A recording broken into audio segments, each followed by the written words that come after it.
Assalamualaikum warahmatullahi wabarakatuh.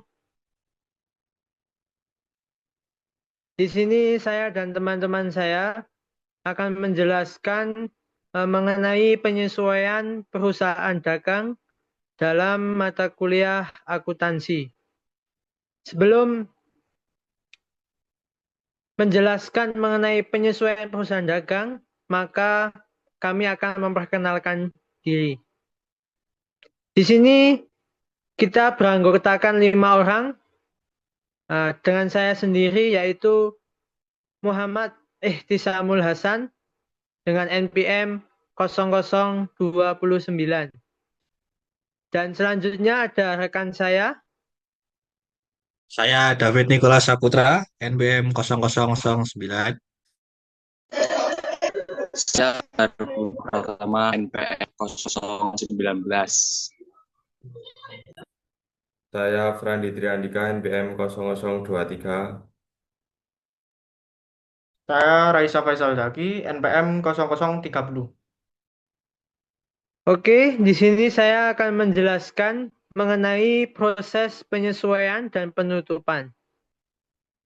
Penyesuaian yaitu suatu form atau daftar yang nantinya akan digunakan untuk mencatat akun-akun buku besar yang perlu disesuaikan, sehingga dapat menunjukkan keadaan yang sebenarnya.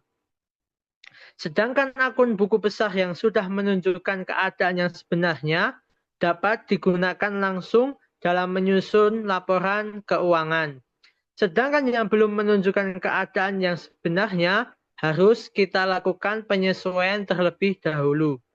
Tujuan dilakukannya penyesuaian adalah untuk memisahkan antara biaya yang sudah menjadi beban pada suatu periode akuntansi dengan yang belum. Selain itu, antara pendapatan yang sudah menjadi hak dan yang belum menjadi hak.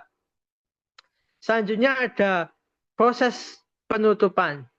Proses penutupan adalah langkah untuk menutup akun nominal pendapatan, beban, dan brief ke akun modal. Sehingga saldo akun-akun tersebut menjadi nol pada awal periode berikutnya.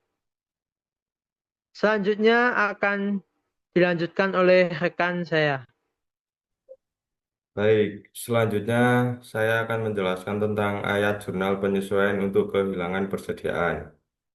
Jadi dalam sistem persediaan perpetual, akun persediaan yang terpisah dikelola dalam buku besar dan diperbarui secara terus-menerus. Ketika terdapat transaksi penjualan dan pembelian, hasilnya saldo akun persediaan menunjukkan jumlah persediaan yang tersedia untuk dijual pada saat itu.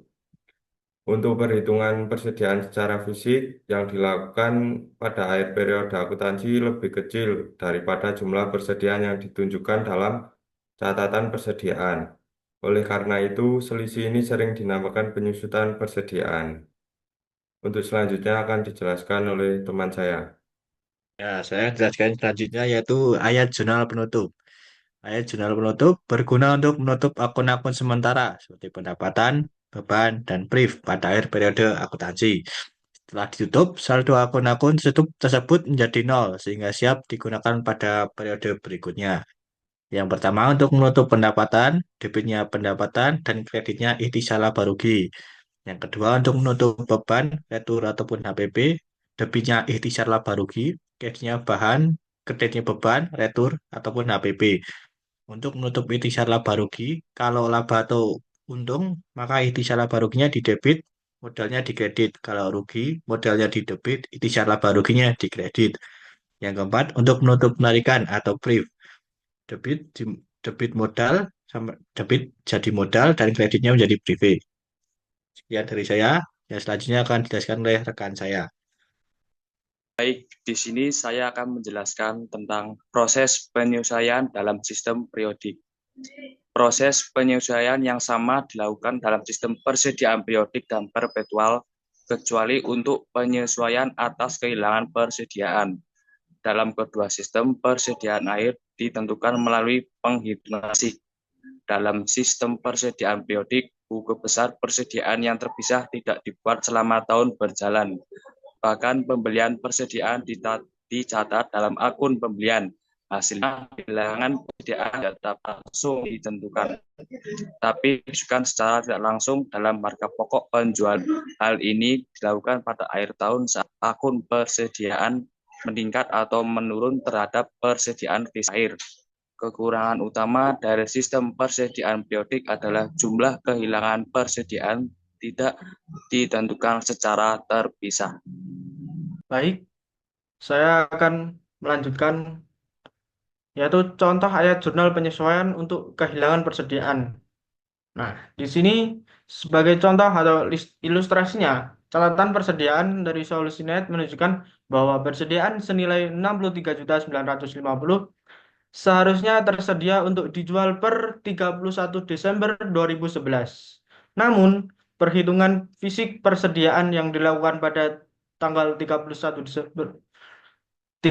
Desember 2011 menunjukkan hanya 62.150 persediaan yang tersedia.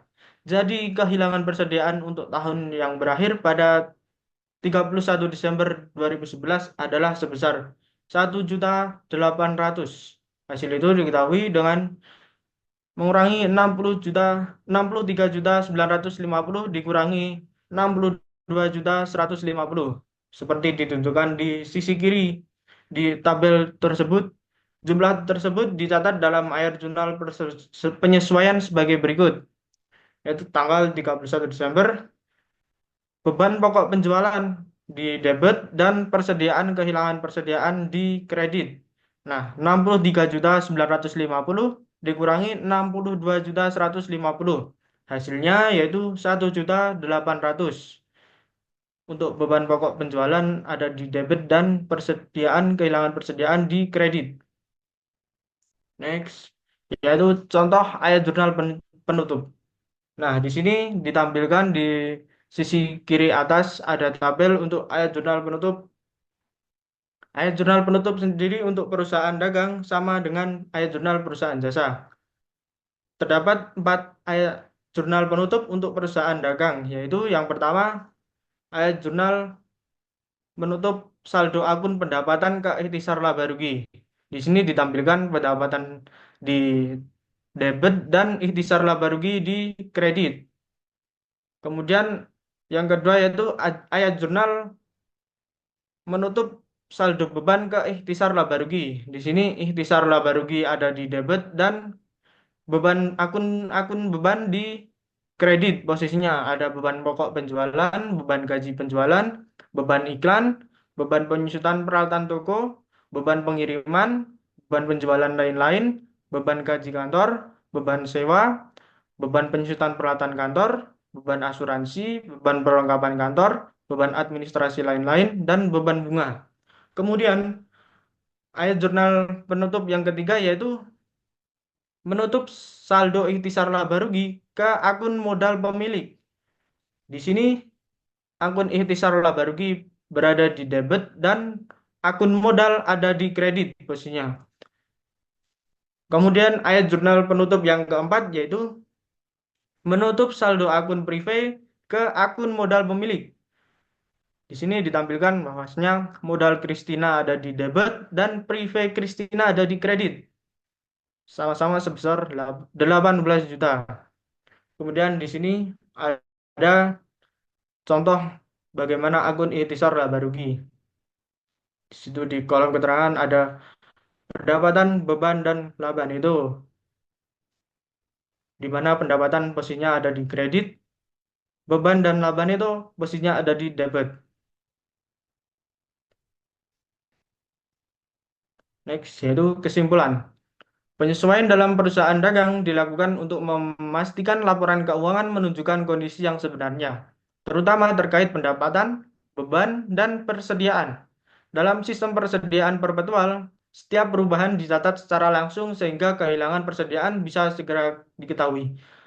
Sedangkan dalam sistem periodik, kehilangan baru diketahui setelah dilakukannya perhitungan fisik.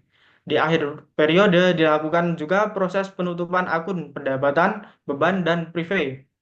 agar saldo akun-akun tersebut kembali nol dan siap digunakan di periode berikutnya. Baik, sekian presentasi dari kelompok kami. Apabila ada kesalahan baik perkataan maupun perbuatan, kami mohon maaf yang sebesar-besarnya. Wassalamualaikum warahmatullahi wabarakatuh.